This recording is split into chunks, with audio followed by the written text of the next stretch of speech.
Ramai orang beratuk. Macam mana nak masak ni kau tahu? Masuk wano ni. Ni behel-behel dia deh. Apa kata demo? Cincak-cincak dulu.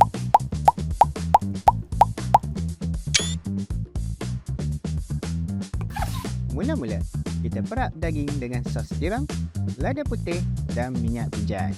Gaul-gaul dan capok kena pasti sedap untuk naikkan rasa dia.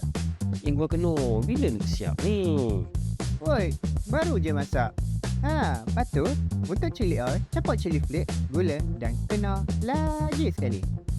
Hai, kecoh Hailey Wabel terbayar rasa dia ni. Dah tu, dalam minyak panas, capok rempah 4 sekawai. Irisan bawang putih dan minyak bijan sedikit. Goreng sampai perang macam rambut aku zaman muda-muda dulu. Rindunya zaman dulu. Tuan atas campuran cili tadi. Siap tu, kita tumis pula irisan bawang Holland. Campur perapan daging tadi dan tambah sedikit kicap.